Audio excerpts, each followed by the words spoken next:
ठीक है। in yesterday's lecture we have discussed that कि whenever we have to multiply two vectors with each other we have to follow different rules। अगर किसी scalar को scalar के साथ multiply करना है, या फिर किसी स्केलर क्वांटिटी को किसी नंबर से मल्टीप्लाई करना है, या फिर किसी वेक्टर को अगर स्केलर से मल्टीप्लाई करना है, तो जो रेगुलर हमारी यूजुअल मेथड से हम उसको फॉलो कर सकते हैं। लेकिन एक वेक्टर को दूसरे वेक्टर के साथ अगर मल्टीप्लाई करना है तो वहां पे हमें कल जो इंट्रोड्यूस किए थे वो रूल्स देखने पड़ेंगे, वो स्टडी करने पड़ेंगे, जिसमें हमने दो टाइप का वेक्टर मल्टीप्लिकेशन देखा था। एक था क्रॉस प्रोडक्ट या फिर स्केलर प्रोडक्ट या फिर स्केलर मल्टीप्लिकेशन, जो हम कल डिस्कस कर चुके हैं। एंड जो हमें आज डिस्कस करना है वो है कौन सा? Vector product. Vector product. और इस वेक्टर प्रोडक्ट को क्या बोला जाएगा? As a cross product. Cross product, ठीक है। इसका नोटेशन होगा इस तरह का, क्रॉस का सिंबल, इसलिए हम इसको वेक्टर प्रोडक्ट भी बोल सकते हैं या फिर क्रॉस प्रोडक्ट भी बोल सकते हैं। Clear? Yes. Now tell me कि अगर आपको दो क्वांटिटीज गिवन है एंड बोथ आर वेक्टर्स, तो उस केस में आपको डिसाइड करना है कि उन दोनों को मल्टीप्लाई करने के लिए हम कौन सा मल्टीप्लिकेशन फॉलो करेंगे। Should you have to follow scalar multiplication और vector multiplication? Which one have to follow? कौन सा फॉलो करेंगे? Come on fast. ऐसे नहीं बोल सकते, हमें देखना पड़ेगा कि दो वेक्टर के मल्टीप्लिकेशन के बाद आने वाली जो रिजल्टेंट क्वांटिटी है वो कौन सी है। अगर रिजल्टेंट क्वांटिटी स्केलर क्वांटिटी है then we will go for yesterday's product यानी डॉट प्रोडक्ट या फिर स्केलर प्रोडक्ट। लेकिन दो वेक्टर को मल्टीप्लाई करने के बाद आने वाली क्वांटिटी अगर वेक्टर क्वांटिटी है तो वहां पे हमें क्या करना पड़ेगा? ये वेक्टर प्रोडक्ट या फिर क्रॉस प्रोडक्ट यूज करना पड़ेगा, ठीक है। यानी कि हम यहाँ पे लिख सकते हैं कि if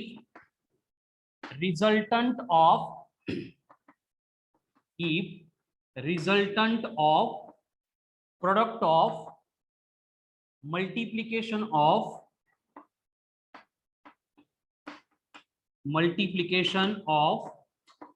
two vector is a vector, then we have to use vector product. तो उस केस में हमें क्या करना पड़ेगा? वेक्टर प्रोडक्ट की जो भी प्रोसेस होगी, जो भी मेथड होगी, उसको फॉलो करना पड़ेगा। है क्लियर सबको? स्टार्ट में ही मतलब पहले हम डिसाइड करते हैं कि अगर दो वेक्टर को अपन मल्टीप्लाई कर रहे हैं तो हम फॉलो क्या करने वाले हैं, ठीक है।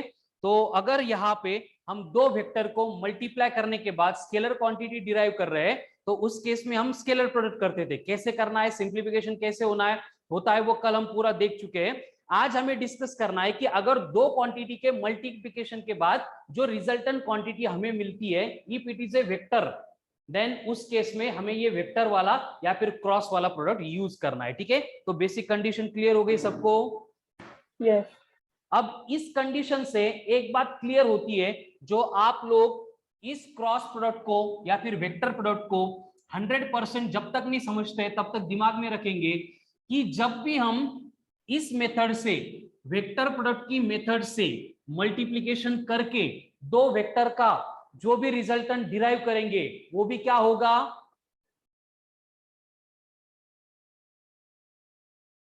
देखो फिर से वंस अगेन, दो वेक्टर क्वांटिटीज के मल्टीप्लिकेशन के बाद we are getting another quantity, और वो क्वांटिटी भी क्या होगी? Compulsory vector. Excellent, very good, ये एक्सपेक्टेड था मुझे। वो भी वेक्टर क्वांटिटी होगी। मतलब यहाँ पे दो क्वांटिटी के मल्टीप्लिकेशन के बाद जो रिजल्टेंट मिलेगा उसमें एक तो डायरेक्शन होगी, नहीं तो उसके कंपोनेंट्स मतलब आई cap, J cap, K cap के टर्म्स में वो वेक्टर रिप्रेजेंट किया जाएगा। क्लियर? यस। जैसे हम स्केलर प्रोडक्ट को डिफाइन कर चुके हैं उसी तरह से वेक्टर प्रोडक्ट को भी डिफाइन करेंगे। तो यहाँ पे उसका सिंप्लीफिकेशन होता है A vector cross B vector is equals to a into b into cos theta is replaced by only sin theta। cos theta सिर्फ sin theta से रिप्लेस होगा। यानी आपको बस आगे इतना ही याद रखना है, जब भी अपन डॉट प्रोडक्ट करेंगे सिंप्लीफिकेशन में cos रिप्लेस होगा, सॉरी डॉट रिप्लेस होगा cos से, एंड ये जो क्रॉस है ये रिप्लेस होगा sin से। ठीक है। तो हर बार मतलब इस टॉपिक में ही नहीं, रिमेनिंग सिलेबस में जहां कहीं पे भी हम वेक्टर मल्टीप्लिकेशन का सिंप्लीफिकेशन पढ़ रहे होंगे, वहां पे अगर डॉट प्रोडक्ट दिया गया हम उसको निकाल के कॉस को इंट्रोड्यूस करेंगे, क्रॉस दिया गया उसको निकाल के साइन को इंट्रोड्यूस करने वाले हैं। क्लियर है सबको? Yes. अब यहाँ पे थोड़ा सा देखो, जो हम डॉट प्रोडक्ट की बात कर रहे थे तो मैंने उसको सिंप्लीफाई करते टाइम सीधा सीधा ऐसे लिख दिया था, A vector dot B vector is equals to A B into cos of theta. ये मैग्नीट्यूड था ए का, मैग्नीट्यूड था बी का। लेकिन जब वेक्टर प्रोडक्ट का सिंप्लीफिकेशन में लिख रहा हूं तो यहाँ पे मैंने क्या किया है, देखो ए का मैग्नीट्यूड लिया है, बी का मैग्नीट्यूड लिया है, साइन थीटा लिया है, लेकिन यहाँ पे एक्सप्रेशन खत्म नहीं हुआ है, इसके साथ मैंने किसी को तो लिखा है। इसको क्या बोला जाता है? ये कैप भी है इसके ऊपर, तो ये क्या बनेगा? Unit vector. Unit vector. Very good. तो यहाँ पे जो एन कैप दिख रहा है इसको हम बोलेंगे एज ए यूनिट वेक्टर। अब ये यूनिट वेक्टर की जरूरत क्यों है यहाँ पे, कौन बोलेगा? यहाँ पे तो यूनिट वेक्टर लिया नहीं था, यहाँ पे यूनिट वेक्टर लिया, why it is necessary? For direction. Excellent, very good. क्योंकि हम पहले से अब तक मैं 3 बार एक्सप्लेन कर चुका हूं कि क्रॉस प्रोडक्ट के बाद या फिर वेक्टर प्रोडक्ट के बाद में जो रिजल्टेंट क्वांटिटी आती है it must be a vector. तो ये अगर यहाँ पे दिख रहा है हमें, तो ये यूनिट वेक्टर को छोड़ के ये जो बाकी पार्ट बचा है ये बन जाएगा वेक्टर के मल्टीप्लिकेशन का, क्या बनेगा? मैग्नीट्यूड। एंड मैग्नीट्यूड के साथ हमें डायरेक्शन भी देखनी है यहाँ पे, इसलिए सिर्फ यूनिट वेक्टर से मल्टीप्लाई करेंगे। तो यूनिट वेक्टर से मल्टीप्लाई करने के एडवांटेज क्या है कि डायरेक्शन है ये क्लियर हो जाएगा पहली बात, एंड दूसरा उसका मैग्नीट्यूड जो है वो वेरी नहीं होगा। क्लियर है सबको? Yes, sir. यानी कि हम यहाँ पे अगर वेक्टर प्रोडक्ट को डिफाइन करने वाले हैं तो हम जैसे कि डॉट प्रोडक्ट को किया था वैसे क्रॉस प्रोडक्ट को कर सकते हैं कि it is defined as product of magnitude of two vectors, product of magnitude of two vectors and sine of the angle between them, sine of the angle between them। ठीक है, तो इनका product, इनके मैग्नीट्यूड का product and उनके between का sign angle, मतलब क्या होता है, इनका क्रॉस प्रोडक्ट का सिंप्लीफिकेशन होता है। यूनिट वेक्टर बस एक्सप्रेशन लिखते टाइम हमें लिखना है, क्योंकि वो हमें रिमाइंड करता रहेगा कि दो क्वांटिटी को मल्टीप्लाई करने के बाद जो रिजल्टेंट क्वांटिटी मिली है वहां पे एन कैप है, मतलब ये भी कौन है, it's a vector quantity. Clear? Yes. तो अब ये वेक्टर क्वांटिटी है, इसलिए यहाँ पे मैं कुछ इंपॉर्टेंट स्टेटमेंट लिखने जा रहा हूं।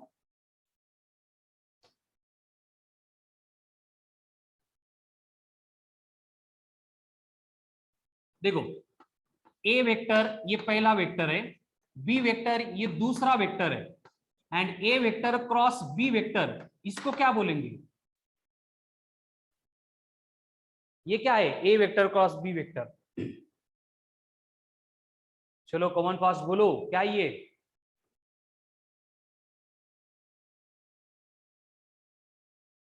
ए वेक्टर क्रॉस बी वेक्टर यानी क्या है?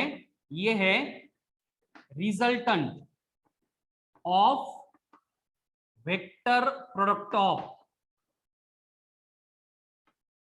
ए एंड बी। देखो, A vector cross B vector का मतलब क्या है? ये तीसरा वेक्टर है, लेकिन आया कहां से? इन दोनों के क्रॉस प्रोडक्ट के बाद में मिलने वाला ये तीसरा वेक्टर है। तो आपको यहाँ पे याद रखना है कि ये जो रिजल्टेंट वेक्टर है जिसको अपन ए वेक्टर क्रॉस बी वेक्टर बोल रहे हैं, इट इज ऑलवेज, अब ये वेक्टर क्वांटिटी मतलब इसको डायरेक्शन रहेगी, और डायरेक्शन के बारे में मैं यहाँ पे लिख रहा हूं, it is always acts in a direction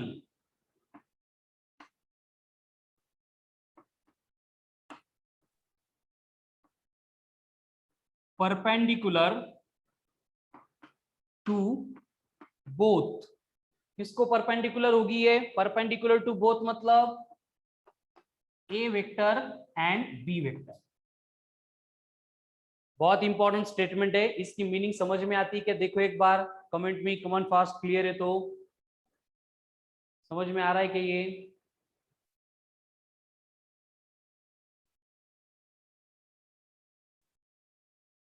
clear? Okay, मतलब कि क्या है, देखो इसके बाद में आपको याद रखना है कि जिन दो क्वांटिटी को हम क्रॉस प्रोडक्ट से या फिर वेक्टर प्रोडक्ट से सिंप्लीफाई कर रहे थे, इन दोनों के मल्टीप्लिकेशन का जो रिजल्टेंट है, इन दोनों के मल्टीप्लिकेशन का जो रिजल्टेंट है, दोनों वेक्टर के प्लेन को ऑलवेज परपेंडिकुलर रहेगा। ठीक है, resultant of product of two vectors by cross product is always perpendicular to the planes of A vector as well as B vector. ठीक है, तो ये बात अगर आपको समझ में आ गई तो अभी बहुत सिंपल सिंपल बातें बची है रिलेटेड टू क्रॉस प्रोडक्ट और vector product of two vector quantities.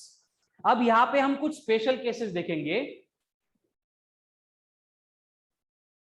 ठीक है, यहां पे हम कुछ स्पेशल केसेस देखेंगे कि A vector cross B vector, इनको अपन सिंप्लीफाई कर रहे हैं, तो सिंप्लीफिकेशन आ रहा है A into B into sine of theta.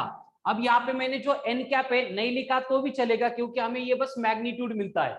और यहाँ पे अगर मैंने ये एन कैप लिख दिया, मतलब मुझे ये जो रिजल्टेंट है उसका मैग्नीट्यूड एंड उसकी डायरेक्शन मिल रही है। ठीक है, लेकिन प्रॉब्लम क्या होता है, देखो जैसे कि for example A vector act हो रहा है यहाँ पे एंड ये बी वेक्टर एक्ट हो रहा है यहाँ पे, तो अगर मैंने एक्सप्रेशन में ए के बाद में बी लिखा है, यानी कि मैं जो पाथ फॉलो कर रहा था वो इस तरह से था, ए से लेके बी तक। समझ में आ रहा है?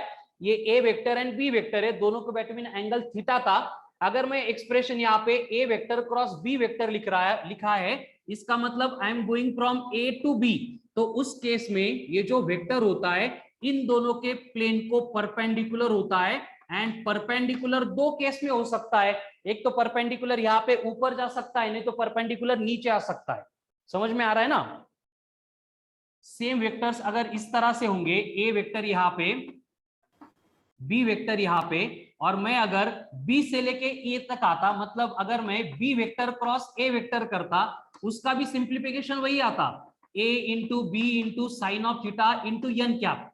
लेकिन यहाँ पे इन दोनों के क्रॉस प्रोडक्ट का, वेक्टर प्रोडक्ट का जो रिजल्टेंट है, इन दोनों को परपेंडिकुलर एक्ट होता, लेकिन ये जाता एक्चुअल में नीचे। समझ में आ रहा है क्या दोनों डायग्राम में क्या डिफरेंस है? Yes sir. यानी कि देखो, जो रिजल्टेंट है, किसका रिजल्टेंट है? दो वेक्टर के क्रॉस प्रोडक्ट का रिजल्टेंट है, वो वेक्टर क्वांटिटी है, इसलिए उसको डायरेक्शन भी चाहिए, मैग्नीट्यूड भी चाहिए। मैग्नीट्यूड तो ए बी साइन थीटा से आ गया, वहां पे कोई बड़ी बात नहीं है, लेकिन सबसे इंपॉर्टेंट पॉइंट आता है डायरेक्शन रिलेटेड। तो इसकी जो डायरेक्शन है उसको फाइंड करने के लिए एक सिंपल कंडीशन मैंने यहाँ पे दो डायग्राम में डिफरेंशिएट करके बोली है। एंड इसको याद रखने के लिए हमारे पास एक रूल ही होता है जिसको अपन बोलते हैं as a right hand thumb rule या फिर राइट हैंड स्क्रू रूल। ठीक है, राइट हैंड थंब रूल या फिर राइट हैंड स्क्रू रूल, जो क्या एक्सप्लेन करता है, देखो कि बेसिकली जैसे यहाँ पे ए वेक्टर बी वेक्टर, ऐसे नंबर ऑफ वेक्टर्स से, अगर इनको मैं राइट हैंड के फिंगर से रिप्रेजेंट करूंगा और ऐसे में फिंगर को क्लोज करके वाउंड करके ये थंब को ऐसे स्ट्रेट वे अपवर्ड, ऐसे क्या बोलेंगे हम उसको, स्ट्रेच करेंगे। समझ में आ रहा है मैंने क्या किया है? ये मेरा राइट हैंड है, हाथ में लिया फिंगर से, उसको ऐसे वाउंड किया, ये मेरा थंब है, इसको स्ट्रेच किया। क्लियर सबको? Yes sir. तो अगर हमारी ट्रैवल करने की डायरेक्शन ये फिंगर्स के डायरेक्शन में है, मतलब यहाँ पे देखो हम ए से लेके बी तक जा रहे हैं, मतलब ये फिंगर के डायरेक्शन में है, तो थंब क्या रिप्रेजेंट करेगा? Direction of resultant. यहाँ पे देखो हम ए से लेके बी तक जा रहे थे, मतलब ये थंब के, फिंगर के डायरेक्शन में जा रहे थे हम, इसलिए थंब अपवर्ड है। लेकिन यहाँ पे क्या हो रहा है? हम उल्टा आ रहे हैं, वापस आ रहे हैं, इसका मतलब ये थंब कहाँ पे जाएगा? डाउनवर्ड जाएगा। समझ में आ रहा है? Yes. इस तरह से हर बार हम क्या करने वाले हैं? वेक्टर के रिजल्टेंट की डायरेक्शन फाइंड करने वाले हैं। ठीक है, और थोड़ा क्लियर करने के लिए मैं यहाँ पे एक्स वाई जेड एक्सिस ले लेता हूं, उससे आपको और क्लियर हो जाएगा। ठीक है, जैसे कि for example this is x axis, ये वाई एक्सिस है, एंड एज्यूम करो इधर जेड एक्सिस है। तो एक्स एक्सिस को रिप्रेजेंट करने वाला यूनिट वेक्टर होता है आई कैप, y को रिप्रेजेंट करने के लिए है j कैप, एंड z को रिप्रेजेंट करने के लिए कौन है? k cap. तो अगर मुझे i cap cross j cap करना है तो क्या आएगा रिजल्टेंट? बोलो। सबसे पहली बात, दो वेक्टर का क्रॉस प्रोडक्ट का रिजल्टेंट इन दोनों के प्लेन को परपेंडिकुलर चाहिए, बराबर। Yes. तो यहाँ पे I एंड J इन दोनों को परपेंडिकुलर कौन है? K. के जेड एक्सिस। और हम जो ट्रैवल कर रहे हैं, हमारी ट्रैवल करने की डायरेक्शन कौन सी है? ये थंब में अगर देखेंगे तो ये पॉजिटिव है, मतलब यहाँ पे एंटी क्लॉकवाइज है तो हम इनको पॉजिटिव साइंस लेंगे, एंड अगर ये क्लॉकवाइज है तो हम नेगेटिव साइंस लेंगे। यानी कि देखो आई से लेके जे पे जा रहे हैं तो ये क्लॉकवाइज है एंटी क्लॉकवाइज है? Anti clockwise. एंटी क्लॉकवाइज है। तो इनका सिंप्लीफिकेशन क्या होगा? देखो magnitude of I 1, magnitude of J 1 into sine theta into लगता है हमें यूनिट वेक्टर जो इन दोनों को परपेंडिकुलर है। तो इन दोनों को परपेंडिकुलर यूनिट वेक्टर कौन है यहाँ पे? K cap. इसलिए मैं यहाँ पे लिख सकता हूं के कैप। अब मुझे बोलो आई में एंड जे में एंगल कितना है? 90 डिग्री। साइन 90 1. तो 1 इंटू 1 इंटू 1 यानी कि हम लिख सकते हैं I cap dot J cap is equals to के कैप। हे कळालं की एक्सप्रेशन सगळ्यांना? हो। आज की पूरी एसबीटी इसी के ऊपर रहने वाली, तो इसको ध्यान से समझो एकदम। नाउ टेल मी जे कैप क्रॉस के कैप इक्वल टू कितना होगा? I cap. प्लस या माइनस? I cap. प्लस या माइनस? माइनस। देखो जे यहाँ पे के यहाँ पे ऐसे जा रहे हैं तो ये क्लॉकवाइज है एंटी क्लॉकवाइज है? Anti clockwise. यानी क्या लेना पड़ेगा? ये बनेगा plus I cap. I cap. अब मुझे बोलो के कैप क्रॉस आई कैप कितना होगा? जे कैप। तन्विशा प्लस माइनस एकदा चेक कर बेटा। देखो के कैप क्रॉस आई कैप, ये डायरेक्शन क्लॉकवाइज है एंटी क्लॉकवाइज है? Anti clockwise. यानी के कैप क्रॉस आई कैप ये क्या बनेगा? जे कैप। पॉजिटिव। ठीक है। अब राइट हैंड थंब रूल से भी इसको अप्लाई कर सकते हैं। अगर थंब मैंने इसके डायरेक्शन में लिए तो ये परपेंडिकुलर आ रहा है, हम 3D ड्रॉ नहीं कर सकते इसलिए जेड इधर जा रहा है, लेकिन एक्चुअल में जेड इन दोनों को परपेंडिकुलर मतलब इधर ही होता है। कर सकते हैं ना इमेजिन उतना? यस। तो ये जो ब्रैकेट में नंबर दिख रहे हैं ये बहुत इंसेंशियल है, बहुत इंपॉर्टेंट है। कैसे डिराइव होते हैं उसकी प्रोसेस मैकेनिज्म भी समझो, और इनको आपको रट्टा मारना है, लर्न करना है, प्रिपेयर करना है। हर बार हम अप्लाई नहीं कर सकते प्रोसेस, तो आपको ये मालूम होना चाहिए। ठीक है। अब मैं अगर साइकिल की थोड़ी सी मतलब सीक्वेंस चेंज कर दूंगा और यहाँ पे मैं लिख दूंगा जे कैप क्रॉस आई कैप, तो कितना आएगा?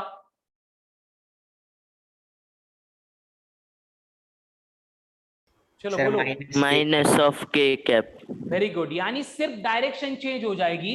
अब हम जे से आई पे आ रहे हैं मतलब हम साइक्लिक जा रहे हैं, और साइक्लिक यानी क्लॉकवाइज जा रहे हैं मतलब ये निगेटिव रहेगा, और निगेटिव एंड इन दोनों को परपेंडिकुलर मतलब ये आएगा माइनस ऑफ के कैप। क्लियर है सबको? यस। Yes, sir. उसी तरह से अगर मैं आई एंड के के साथ में लिखूंगा आई कैप क्रॉस के कैप इज इक्वल्स टू क्या होगा? Minus J. Minus of J cap. दोनों को परपेंडिकुलर है एंड क्लॉकवाइज जा रहे थे इसलिए ये अपोजिट डायरेक्शन में, तो माइनस होगा। देन अगर मैं के कैप क्रॉस जे कैप करूंगा तो क्या होगा? Minus I cap. Minus of I cap. Very good. In expression को जो 6 एक्सप्रेशन बोर्ड पे दिख रहे हैं ध्यान से देखो। आज का लेक्चर, आज की एसबीटी, कल की unit test and 1-2 lecture vector के और होंगे, उनमें हमें इस तरह के रिलेशन का बहुत बार नंबर ऑफ टाइम्स यूज करना है। क्लियर सबको? Yes sir. यस। अब मुझे बोलो I cap cross I cap कितना होगा? 0। 0। क्यों 0? 0। Why 0? Angle 0 is. Because angle 0 है। एंगल 0 तो साइन 0 इज 0, तो ये बनेगा 0। यानी हम लिख सकते हैं कि I cap cross I cap equal to J cap cross J cap equals to के कैप क्रॉस के cap must be equal to 0। Dot में एंड क्रॉस में क्या डिफरेंस है? देखो वहां पे I cap dot I cap 1 J cap dot J cap 1 K cap dot K cap 1. And I cap dot J cap, 0. Minus. J cap dot K cap 0, के cap dot I cap 0. 0। यहाँ पे उल्टा हो गया, देखो यहाँ पे आई जे के जे आई, देन के आई जे, एंड अगर उल्टा जाएंगे तो जे आई माइनस के, आई के माइनस ऑफ जे, के जे माइनस ऑफ आई, मतलब वहां पे परपेंडिकुलर 0 था, यहाँ पे कौन 0 है? पैरेलल वाला 0 है, ठीक है। तो बोर्ड पे जो दिख रहा है इसका स्क्रीनशॉट ले लो, बहुत इसेंशियल है। आज के एसबीटी के सारे क्वेश्चंस यही सॉल्व करके देगा, और इसी डिस्कशन से मैं यहाँ पे कुछ कंक्लूजन आपको लिख के दे सकता हूं, जो हमें फर्दर क्वेश्चन सॉल्व करने के लिए और थोड़ी हेल्प करेगा, ठीक है। जैसे कि सबसे पहले यहाँ पे कि आपका जो वेक्टर प्रोडक्ट है, इट इज नॉट कम्यूटेटिव, मतलब वो commutative law of vector multiplication follow नहीं करता है, बट वो कैसा है? एंटी कम्यूटेटिव है। मतलब कैसा है? उसके एग्जैक्टली अपोजिट है। अब commutative law of vector multiplication का मतलब क्या है कि A vector cross B vector, उसको अगर उल्टा करेंगे तो B vector cross A vector ऐसे आना चाहिए, लेकिन अभी हमने यहाँ पे प्रूव किया था आई कैप क्रॉस जे कैप कितना है, K cap. And J cap cross I cap कितना है?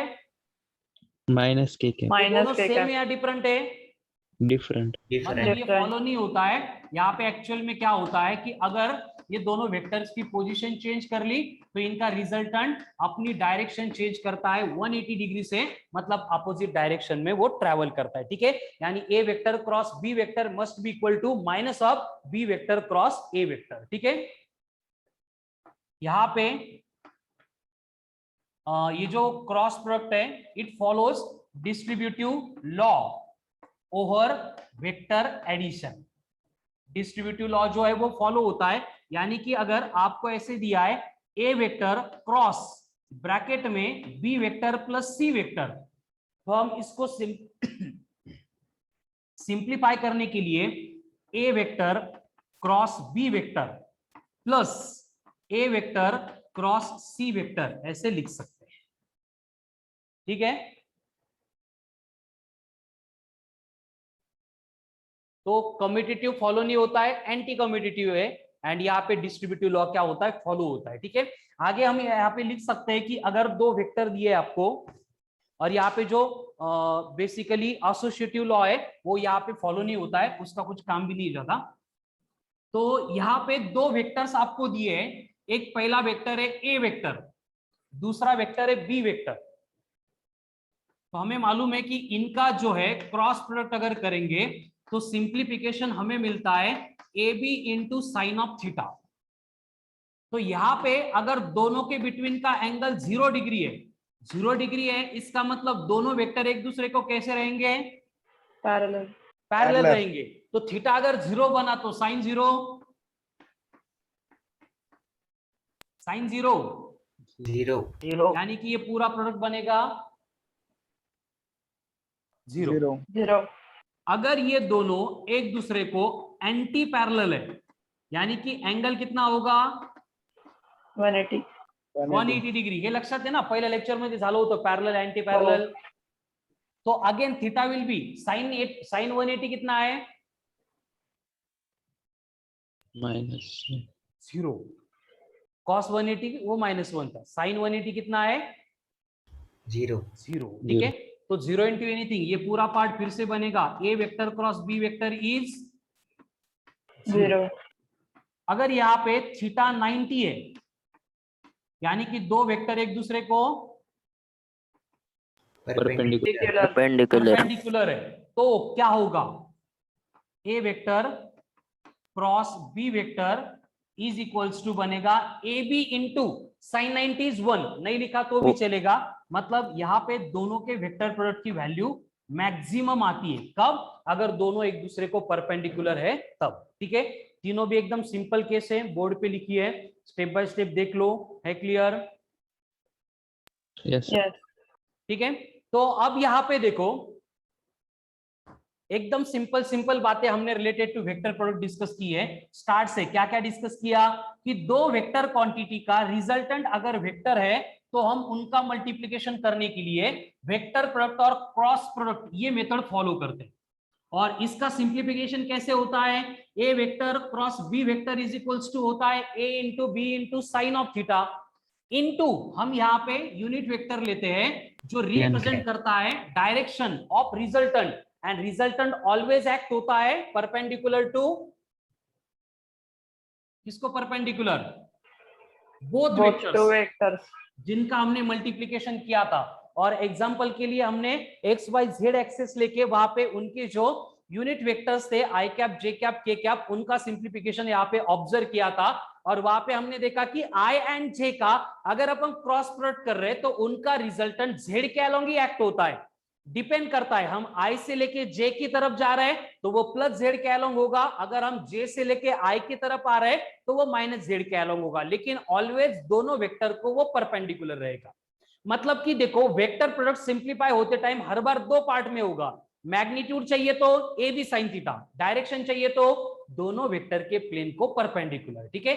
लेकिन ये कब एप्लीकेबल है, अगर हमें directly A vector and B vector ऐसे डायरेक्ट एक नंबर में मतलब कंपोनेंट्स के फॉर्म में गिवन नहीं है तो एप्लीकेबल है। लेकिन अगर हमें वेक्टर्स दिए जा रहे हैं कंपोनेंट्स के फॉर्म में, यानी ए वेक्टर बन रहा है a x i cap plus a y j cap plus a z k cap, and B vector बन रहा है b x i cap plus b y j cap plus b z k cap. यानी कि इसको हम क्या बोलेंगे कि if vectors are represented in the form of their components, ये आई जे के फॉर्म में मतलब कंपोनेंट्स के फॉर्म में। अब अगर मुझे उनको क्रॉस मल्टीप्लाई करना है तो क्या करना होगा, देखो बोर्ड पे हम कर रहे हैं यहाँ पे A vector cross B vector. हमें तो मल्टीप्लिकेशन करने से पहले ये मालूम है कि इन दोनों का मल्टीप्लिकेशन का जो रिजल्टेंट होगा वो भी वेक्टर क्या होगा, वेक्टर होगा। वेक्टर होगा। वेक्टर होगा मतलब उसमें भी कौन प्रेजेंट होंगे, कंपोनेंट, मतलब आई cap J cap K cap रहेंगे, ठीक है। अब यहाँ पे थोड़ी सी इंपॉर्टेंट प्रोसेस है, कंफ्यूजन हो सकता है, लेकिन फिर से मैं यहाँ पे स्टेप बाय स्टेप एकदम धीरे धीरे एक्सप्लेन करने का ट्राई करता हूँ। देखो एकदम बेसिक बातें जो कल किया था वही यहाँ पे करना है कि इन दोनों को अपन मल्टीप्लाई कर रहे हैं। तो अभी हमने देखा था कि ये डिस्ट्रीब्यूटिव है और मल्टीप्लीकेशन, कौन क्रॉस मल्टीप्लीकेशन। तो अगर इन दोनों के ब्रैकेट को मल्टीप्लाई करेंगे तो पहले हम एक से ये तीनों को मल्टीप्लाई कर देंगे। अगर एक से तीनों को मल्टीप्लाई किया तो क्या होगा, देखो ये आएगा ए एक्स बी एक्स एक ब्रैकेट में, एंड दूसरे ब्रैकेट में कौन होगा, i cap cross I cap. कड़ल नहीं, डायरेक्ट एक स्टेप स्किप की तो चलेगा क्या, यस ओके। प्लस ये ए एक्स से अब बी वाई जे से मल्टीप्लाई कर रहे हैं तो ये बनेगा a x b y, bracket में कौन होगा, i cap cross J cap, plus a x से बी जेड को मल्टीप्लाई करेंगे, बोलो if possible, a x B Z into कौन होगा, i cap into k cap, i cap cross के कैप। ये इंटू मत बोलो, क्रॉस बोलो, डॉट बोलो, क्लियर। मतलब कि ये तीनों टर्म्स को ए से मल्टीप्लाई कर दिया। आगे वही रिपीटेशन होगा ए वाई के लिए, तो ये बनेगा ए वाई बी एक्स, ब्रैकेट में कौन होगा, जे कैप क्रॉस आई कैप, प्लस क्या होगा, ए वाई बी वाई, ब्रैकेट में कौन होगा, जे cap cross J cap, plus a Y B Z, bracket में कौन होगा, जे कैप क्रॉस के कैप। Very good. अब लास्ट में क्या करेंगे, ए जेड से मल्टीप्लाई करेंगे तो ये बनेगा ए जेड बी एक्स, कौन होगा ब्रैकेट में, के कैप क्रॉस आई कैप। Excellent, very good. बाद में ए जेड बी वाई, ब्रैकेट में कौन होगा, के कैप क्रॉस जे कैप। प्रणिता तू असाच अभ्यास करत राहिली तर पुढच्या 1 वर्षानंतर तुला स्वतःचा खूप अभिमान वाटेल बेटा, मला पण, ठीक है। प्लस लास्ट में कौन होगा, ए जेड बी जेड, ब्रैकेट में कौन होगा, के cap K cross cap K cap. है क्लियर? Yes. देखो Yes, sir. मल्टीप्लीकेशन Yes, किया है sir. हमने यहाँ पे, क्लियर सबको? Yes. Yes, sir. अब मुझे बोलो, दिख रहा है कि ये?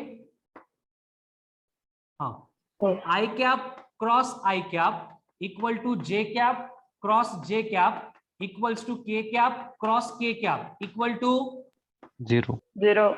बराबर। यानी कि ये बनेगा 0. 0. ये बनेगा 0. 0. ये बनेगा 0. 0. इनका काम हो गया। अब जहां पे I cap cross J cap है क्या लिखेंगे हम?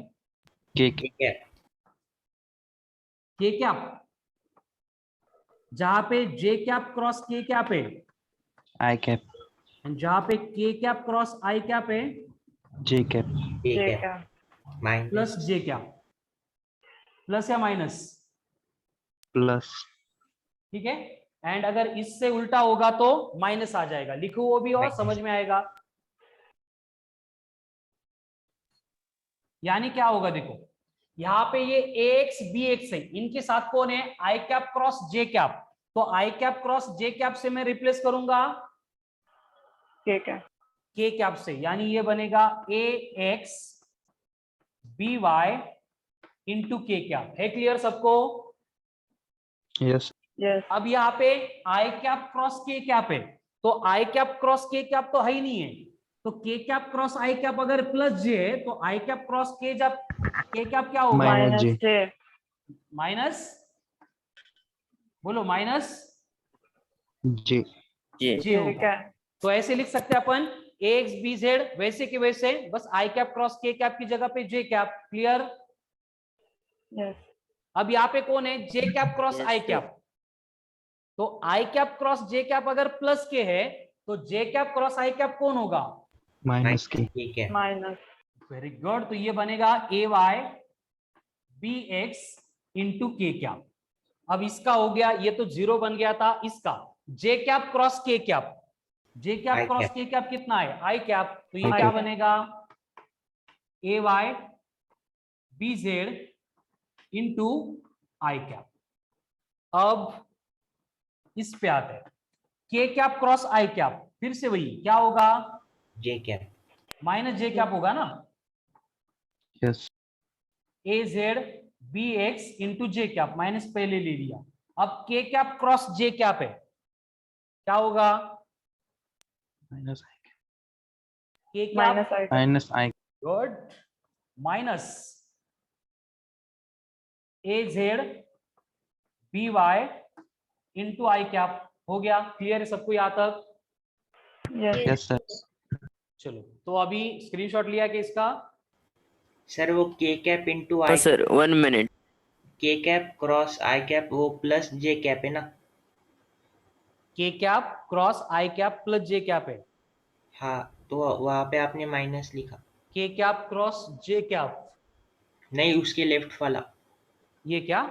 हाँ, नहीं ना बेटा, के कैप क्रॉस आई कैप प्लस जे कैप है। बराबर हाँ, बराबर। तो ये नीचे माइनस आपने लिया। माइनस लिखा। करेक्ट करेक्ट करेक्ट, यही ना? ए जेड बी हाँ, एक्स हाँ वही। किया है बराबर बराबर। Yes very good. चलो करूँ ऑफिस को? Yes. Yes, sir. Yes, Done. sir.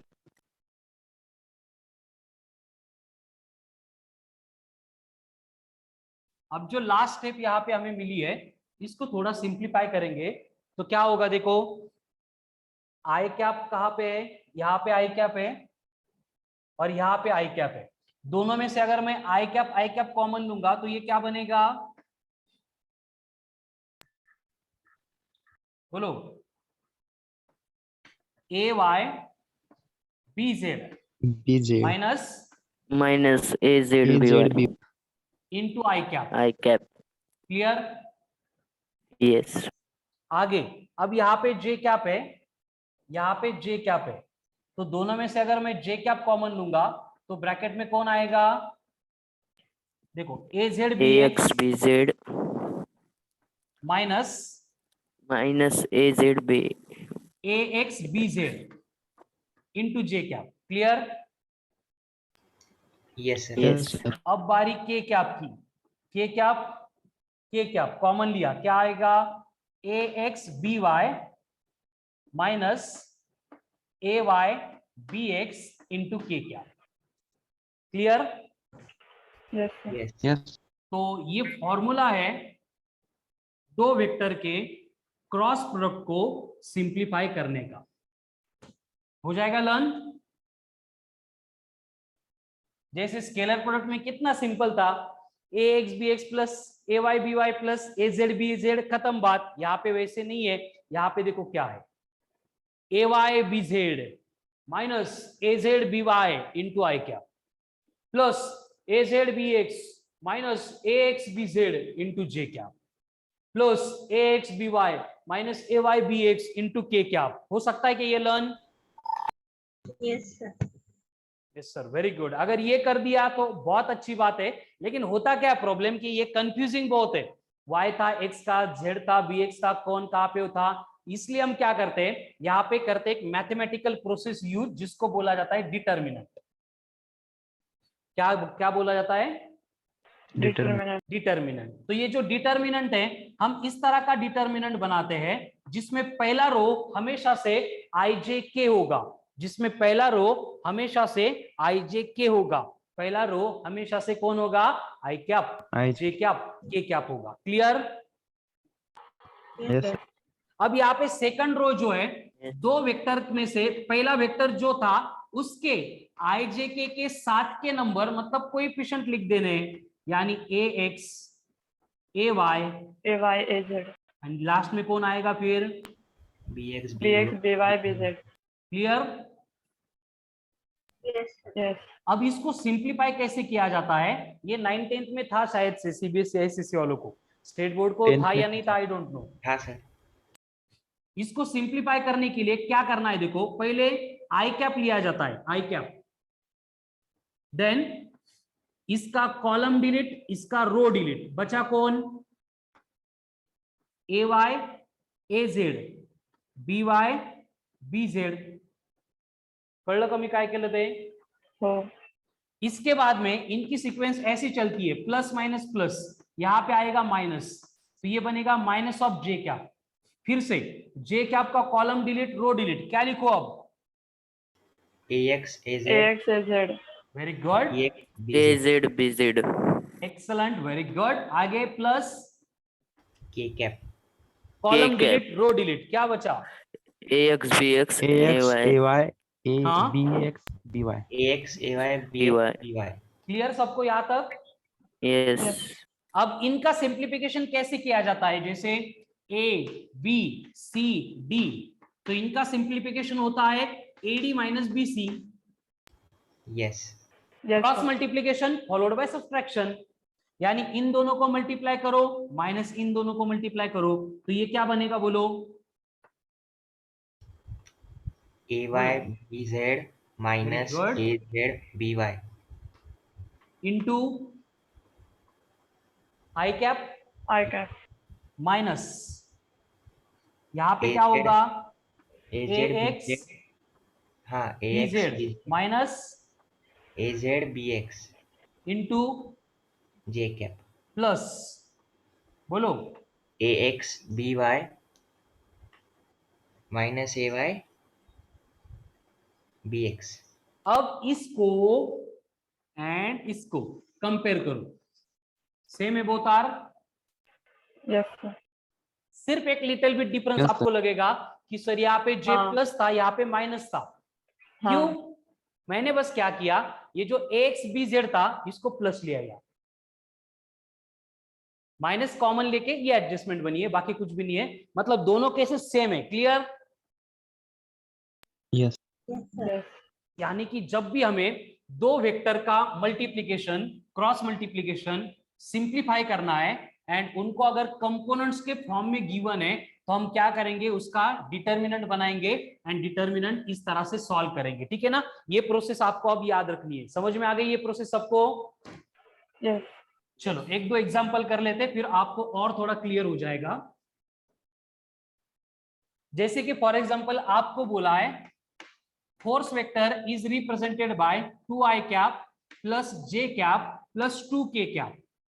and displacement vector is I cap minus j cap plus 2k cap। और आपको बोला गया है कि फाइंड टॉर्क। टॉर्क क्या होगा वो आप फाइंड करेंगे।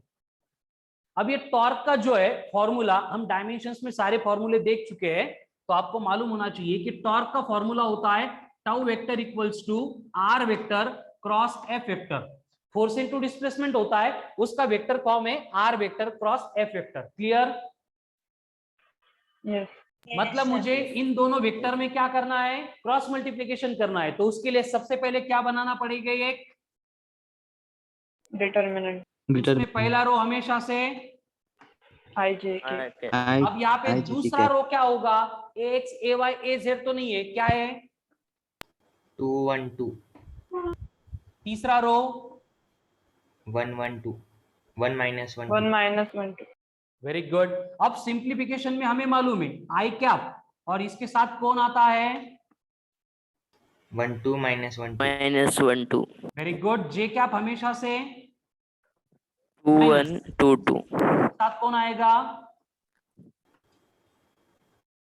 बस उसका कॉलम एंड रो नहीं कंसीडर करना है, कौन आएगा 2 2 1 2 प्लस के कैप, उसके साथ कौन आएगा 2 1 1 1 minus 1 क्लियर? Yes. Yes. अब करो cross multiplication followed by subtraction. 2 into 1 2 minus of -1 into 2 minus minus याच्यात घोळ नाही करायचा, into i cap as it is minus. अब ये 2 into 2 4 minus 2 into 1 2 plus 2 into -1 minus 2 minus of 1 into 1 1 1 multiplication addition आलंच पाहिजे बेटा, त्याला ऑप्शन नहीं दूसरा। ठीक है यार, ये स्टेप समझ में आ गए क्या किया? अब देखो Yes. Minus of -2 2 plus minus 2 into minus plus, तो Four. +2 + 2 4 4 आई कैप 4 - 2 2 तो ये बनेगा -2 जे कैप -2 -1 minus 3 k cap ये हो गया आपका torque. Clear? Yes. yes sir अगर इसका मैग्नीट्यूड चाहिए तो क्या होगा मैग्नीट्यूड? चलो कोरपटकन मैग्नीट्यूड कैलकुलेट करके बोलो। 229 29 Under under root 29. 29 very good. शुभमचा आवाज ऐकला भरपूर दिवसानंतर। 16 4 9 यानी √29 हो गया, फिनिश्ड। देखो डॉट प्रोडक्ट क्रॉस प्रोडक्ट एक स्टेप में आता है, इसको 2-3 स्टेप ज्यादा लगती है, लेकिन ये डिफिकल्ट नहीं है। माइंडसेट मत बनाओ कि ये डिफिकल्ट है करके, ठीक है ना? क्लियर? अब बाकी रिमेनिंग एग्जांपल्स सेम तरह के मॉड्यूल में मिलेंगे आपको, सॉल्ड में भी एंड कंसेप्ट एप्लीकेशन 5 में भी। एंड जैसे आज एक प्रैक्टिस टेस्ट मैंने दोपहर में असाइन की थी, आपकी कंप्लीट होने के बाद बोलो वेक्टर प्रोडक्ट की क्रॉस प्रोडक्ट की नेक्स्ट प्रैक्टिस टेस्ट में आपको असाइन करूंगा, वहां पे आपको और थोड़े प्रॉब्लम है जो सॉल्व करने को मिलने वाले हैं। ठीक है, चलो तो यहाँ पे बस कुछ स्टार मार्क करके आपको पॉइंट याद रखने हैं। क्वेश्चन में आपको कंफ्यूज करने के लिए इस तरह का डेटा दिया जाता है कि area of parallelogram is given by A vector cross B vector, इसका magnitude if A vector and B vector represents two sides of parallelogram. यानी कि क्वेश्चन में क्या करते हैं, डायरेक्टली नहीं बोलते कि दो वेक्टर है उनका क्रॉस मल्टीप्लिकेशन करो और मैग्नीट्यूड निकालो, ऐसे नहीं बोलते। वो क्या बोलते हैं कि अगर दो वेक्टर है, ये वेक्टर है ए, दूसरा वेक्टर है बी, इन दोनों को मिला के अगर इस तरह का एक पैरालेलोग्राम बन गया तो इसका एरिया कैलकुलेट करो। ठीक है, हमारे फ्यूज उड़ जाते हैं कि अब ये वेक्टर दिए और एरिया निकालना है, इनका क्या रिलेशन है। एकदम सीधी सादी बात है, दोनों का क्रॉस प्रोडक्ट करो और उसका मैग्नीट्यूड ले लो, that will be the area of parallelogram. हो जाएगा याद?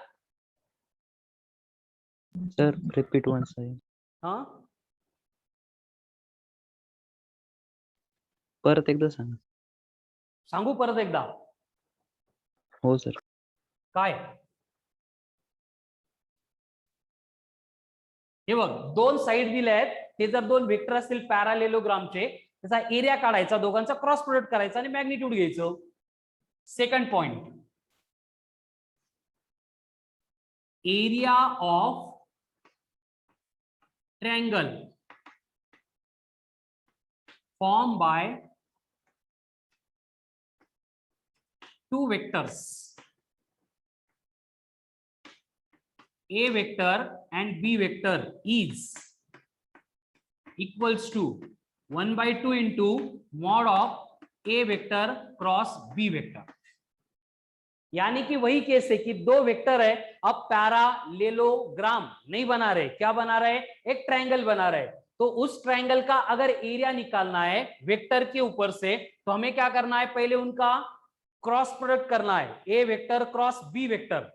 इस क्रॉस प्रोडक्ट का लेना है मैग्नीट्यूड, एंड उस मैग्नीट्यूड को अगर आधा करेंगे तो वो बनेगा area of triangle. Yes Yes, sir. Tanvisha, very good. Clear है? Yes, sir. Yes, sir.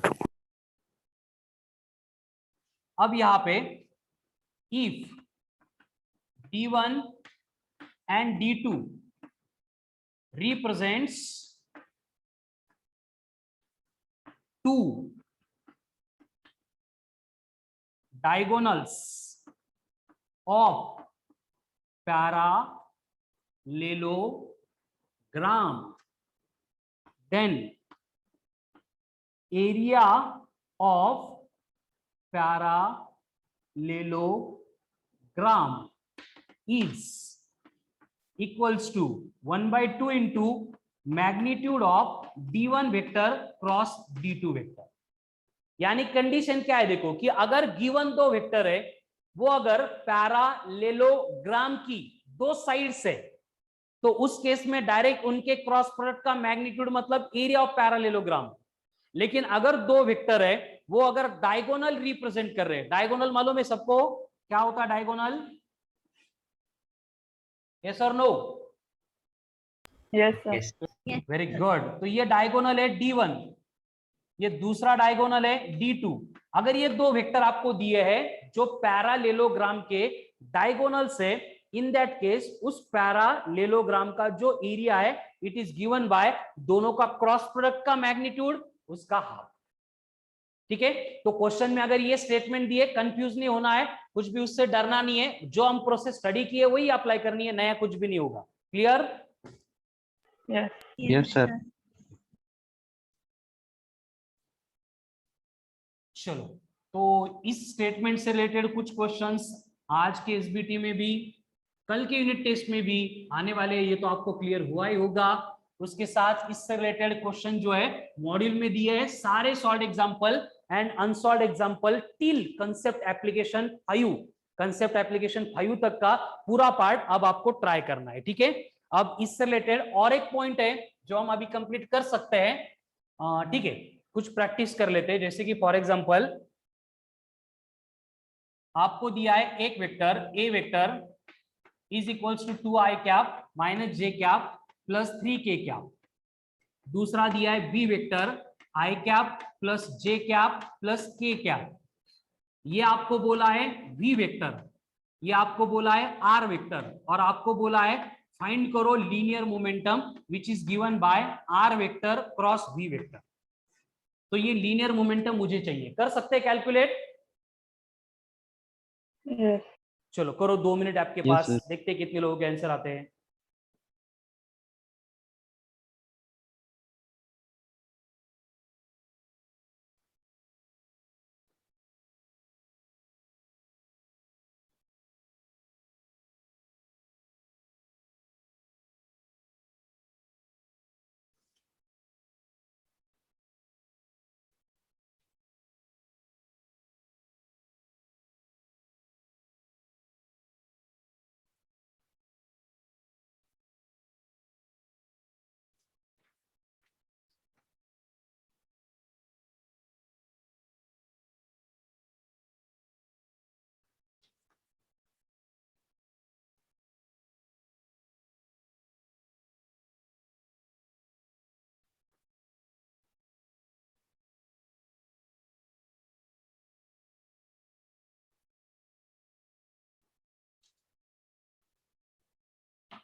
चलो आगे आंसर क्या होगा, पट पट पट पट। पहले determinant I cap J cap K cap, first row 2 -1 3, second row 1 1 1, तो ये आ गया I cap into bracket of -1 -3 -4 minus J into bracket of 2 -3 -1 plus K bracket of 2 -3 -1, यानी ये आ गया -4 I cap plus J cap minus K cap. हो गया, किसी का आया था क्या आंसर?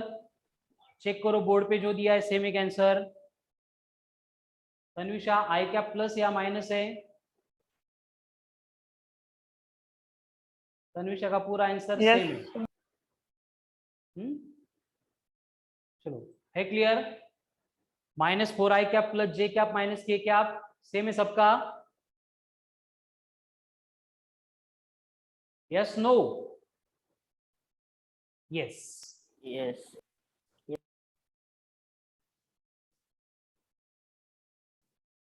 नेक्स्ट आपको दिया है I cap dot J cap cross के कैप, इसकी वैल्यू कितनी होगी? लगाओ दिमाग, कर सकते सॉल्व? Very good. कैसे? देखो जे कैप क्रॉस के कैप क्या है उसको पहले I कैलकुलेट कर लें। cos जे कैप क्रॉस के कैप क्या है? आई कैप है या minus I I cap cap. है? I cap. I cap. I cap plus I cap, और आई कैप डॉट आई कैप क्या होता है? 0. क्लियर? अब मुझे बोलो I cap cross J cap cross के कैप,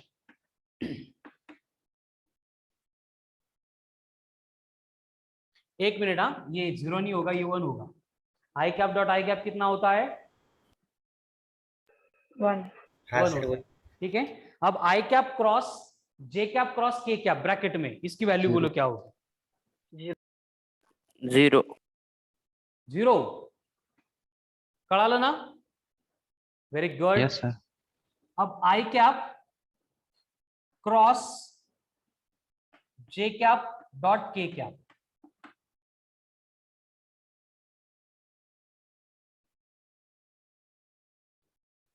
हम्म 0. जे cap dot K cap perpendicular है ना, तो इन दोनों का डॉट प्रोडक्ट 0 हो गया। 0 इंटू एनीथिंग 0, ठीक है। Yes. लेकिन ये सिर्फ 0 होगा या नल वेक्टर होगा?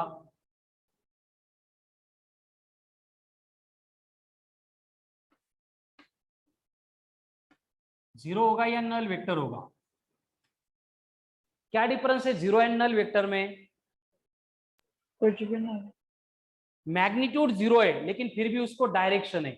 यहाँ पे उनको डायरेक्शन नहीं थी क्योंकि उनका डॉट प्रोडक्ट हो रहा था। यहाँ पे क्रॉस प्रोडक्ट हो रहा है, मतलब इट मस्ट हैव डायरेक्शन, इसलिए Direct. ये भी नल वेक्टर होगा, ये भी नल वेक्टर होगा, ठीक है ना। लिटिल बिट डिफरेंस है, बट वो भी कंफ्यूज कर सकता है। अगर ऑप्शन में दोनों भी दिए, 0 भी दिया नल वेक्टर भी दिया, तो आपको इसके ऊपर से डिसाइड करना है। क्लियर? Yes. Yes. चलो वन मोर। आपको अगर बोला है कि P vector is equals to है 2i cap plus 3j cap plus k cap, and Q vector is equals to है -i cap plus j cap plus 2k cap, और आपको बोला है find unit vector along P vector cross Q vector.